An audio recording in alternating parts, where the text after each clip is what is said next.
5 by 15 audience.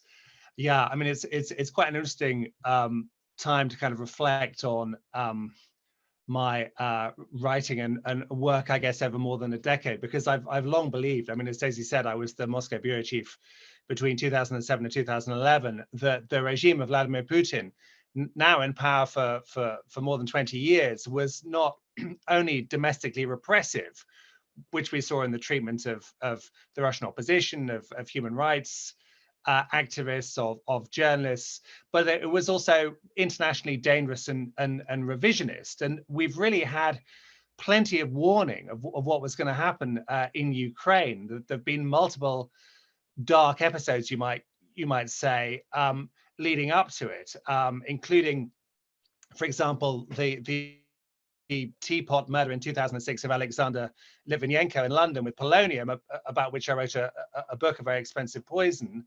And also, when I was in Moscow, the war in Georgia in 2008, where Russian troops kind of overrolled Georgia in what now looks like a sort of dress rehearsal for the annexation of Crimea in 2014.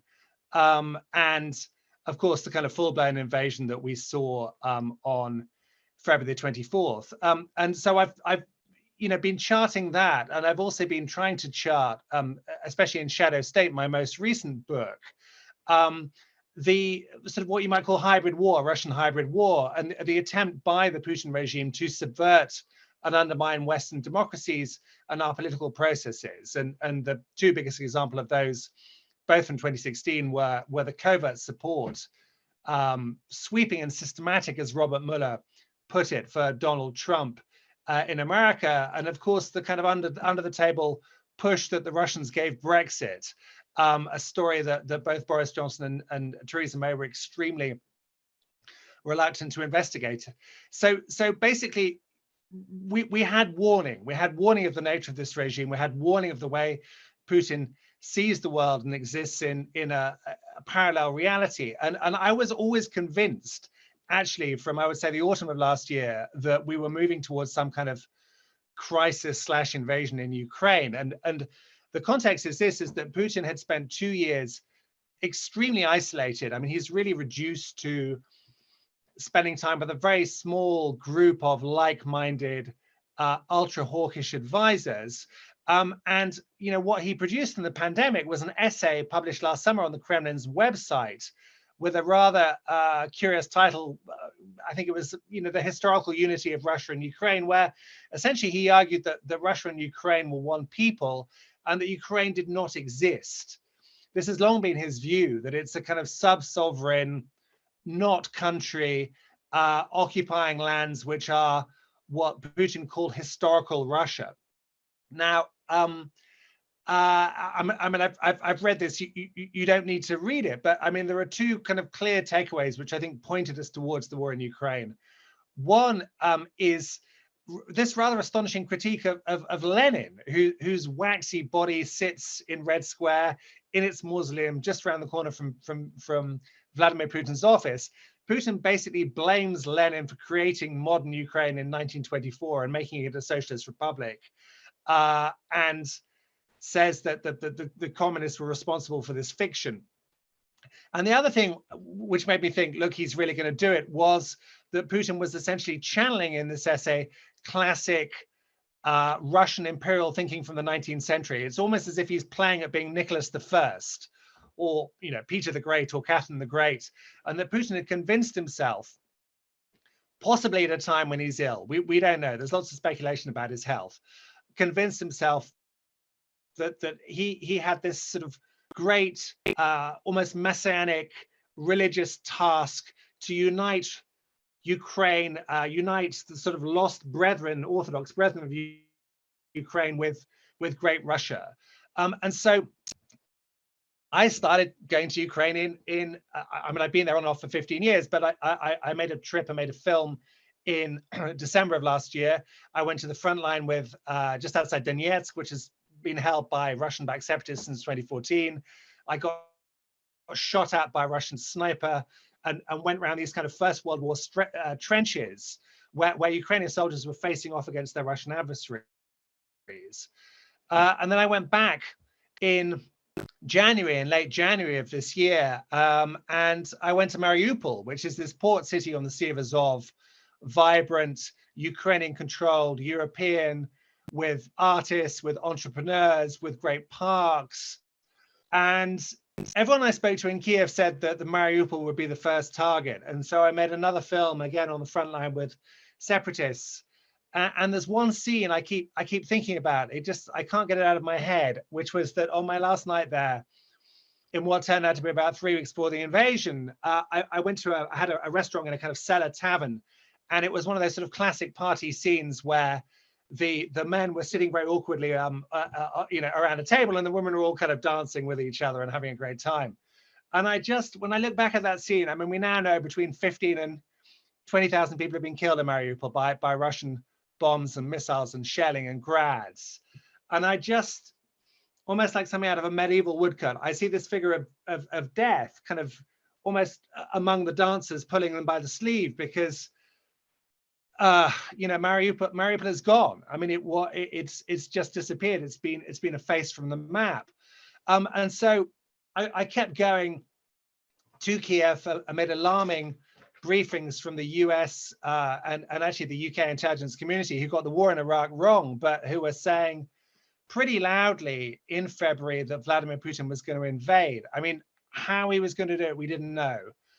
And then on February the 23rd, I had dinner with Andrei Kurkov, fabulous, wonderful Ukrainian novelist, a friend of mine. By the way, I can recommend his book, his most recent book, Grey Bees, set in the gray zone between separatist and Ukraine. And we were having dinner, and I had a call basically from a Ukrainian contact saying the invasion will happen at 4 in the morning.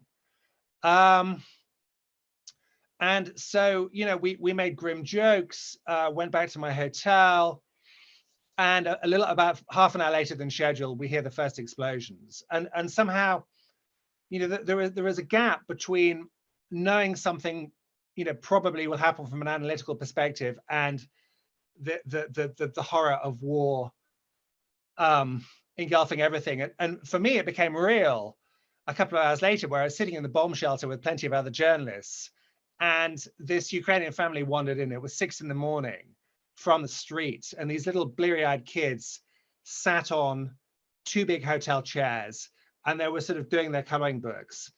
And I just thought, actually, I tweeted about it, but I just thought, actually, that this war is not a story of high politics. I mean, it is. It's not a story about international relations. It's not a story about the madness of one man.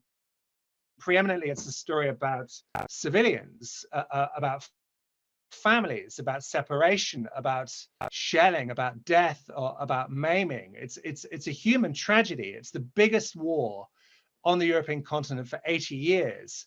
And what was also clear was it was one of what you might call, there was a kind of unambiguous moral clarity about it, because Ukraine, which since I've been going there has been moving inexorably in a kind of pro-Western, democratic European direction. There was an attempt, really a colonial attempt, a blatant colonial attempt to conquer it, to subjugate it, to bring it back into this neo-Soviet sphere of control and lugubrious domination. And what's also fascinating is the way in which this invasion has, I would say, semi-failed. I mean, the Russians have conquered a huge amount of territory in the south and east of Ukraine. Mariupol, the city I visited in January, has fallen. The last defenders have gone out into captivity and torture. But there's been this astonishing fight back by the Ukrainians. And what strikes me is just how Putin has fallen victim to his own kind of mythic thinking. I mean, he believes Russian state propaganda says that Ukraine is run by Nazis, and he thought that the people living in Ukraine would sort of genuinely rise up and welcome liberation. And of course, the opposite has happened. There's been this brave, astonishing, horizontally organized, patriotic uprising where, small example, there was this wonderful stamp released by the Ukrainian Post Office of this famous warship, the Moskva, which the Ukrainians had just sunk with two missiles with a soldier. It was a symbol of defiance. Ukrainian soldier doing, Russian warship, go fuck yourself, sign. And there were 7-hour queues outside the post office to get this stamp. I mean, Ukraine is not Russia, contrary to what Putin says.